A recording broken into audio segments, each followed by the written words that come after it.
Now, those of you who have followed the Madden NFL games know of the infamous Madden curse, where every player to appear on a cover each year either has been traded, injured, or had a bad season. Well, that is the same for the NBA 2K games, so let's go over some of those that were affected.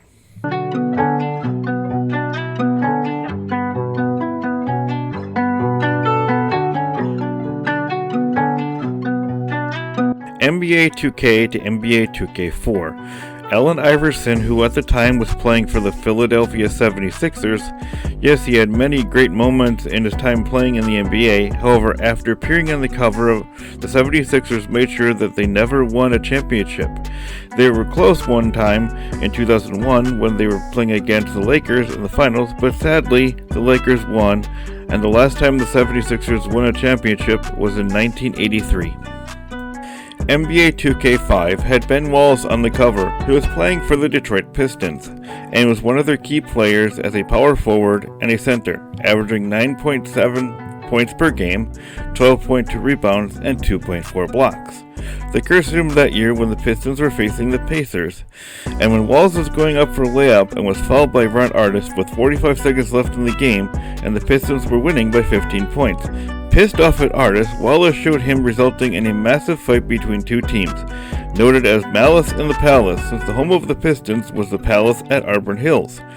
This resulted in 9 players receiving suspensions in some way, shape, or form, and Wallace being suspended for 6 games, even though he had won the Defensive Player of the Year. Then the Pistons still lost against the Spurs in 7 games. Shaq was on the cover for both 2K7 and 2K6. In 2006, he had won his 4th NBA championship playing for the Miami Heat with Dwayne Wade. Shaq at the time was forced to be reckoned with, averaging 29.5 points per game, 8.3 rebounds from 2005 to 2007. However, Shaq injured his left knee, keeping him out for 35 games that season. The Heat did make the finals, but the Bulls swept them in the first round, and Shaq got another knee injury and then was traded to the Phoenix Suns. Chris Paul was on the cover of 2K8, where he was in his second year with the Hornets, where he won Rookie of the Year and led the NBA in steals and assists in 2007 and 2008. However, they had never had any postseason success. The curse then hit him with a bad knee injury to his left knee, where he tore the cartilage after he had appeared on the cover of 2K8, and he was out for the entire month. Kevin Garnett was on the cover of 2K9, who was playing for the Celtics that year. It all started after winning the 2008 season against their rivals, the Lakers. Garnett was showing that anything was possible and had become the Defensive Player of the Year, averaging about 1.4 blocks, 9.2 rebounds, but then he injured his right knee midway through the 2009-2010 season and spent that year recovering, and soon the Celtics couldn't dominate their run for the championship, losing to the Magic in the Eastern Conference semifinals, and it still didn't stop affecting poor Garnett as his total stats for rebounds, steals, and blocks started to decline. Kobe Bryant was on the cover of 2K10. The great player was one of the best players in 2010. Seeming before 2010, he was making waves in the league with 3 NBA championships and a massive 81 points per game against the Raptors, and receiving gold medal on the Olympic slam dunk contest in 1997. In 2009, he then got his 4th championship and his first MVP, and soon was announced to be on the cover of 2K10.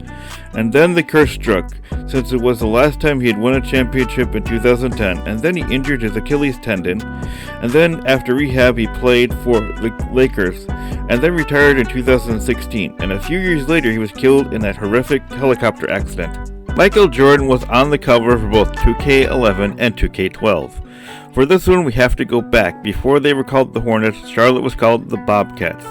Yes, Jordan had retired before 2K11 was released, however the curse still found him. Jordan was the majority owner of Charlotte since March of 2010, when they were called the Bobcats, before rebranding in 2014 to the Hornets. They do hold the record, however, but it's not a good one. They were the worst team in the NBA that year, and still with only 7 wins and a whopping 59 losses in the 2011-2012 season. Derrick Rose, Blake Griffin, and Kevin Durant were all on the covers of 2K13, so this curse was a triple threat. So let's start with Griffin and Rose, causing them to never appear on any of the covers after that.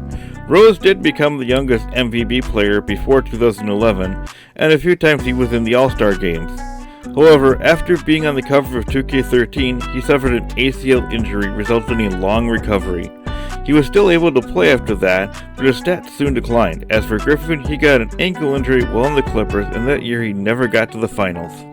LeBron James, who was on the cover of 2K14, during this season he was on fire playing for the Heat, having impressive stats and back-to-back championships, 2013 and 2014.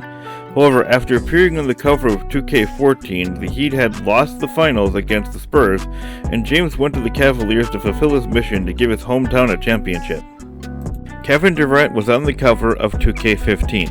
The past year he was MVP and was soon on the cover of 2K15. He still put up impressive numbers his MVP season with 32 points per game, and getting a career high in assists, and then finished his 2015-2016 year by leaving the Thunder after 9 seasons and joining the Golden State Warriors, which caused massive backlash even though he had won 2 championships and getting MVP in the finals both times. However, in the last year with the Warriors, the curse struck, thus causing him to rupture his Achilles tendon, and then he was traded to the Brooklyn Nets. Paul George, who was on the cover of 2K17, the 3-time NBA All-Star, and NBA selection made him the perfect pick for 2K17. Then after being on the cover, the curse hit him. When he was traded to the Thunder in 2016-2017, during his 2 years he averaged 36 points per game and played for 2 years before he ended up with the Clippers. Kyrie Irving, who was on the cover of 2K18, where he had led the Cavaliers winning their first NBA championship that year before coming back from a 3-1 deficit and finishing 17th in the league for points, and led his team in steals averaging 1.2 games before appearing. However, the curse hit him right before 2K18 was released, as he was traded to the Celtics where he had found some success but not enough to get a championship in 2 years, and soon was traded to the Brooklyn Nets.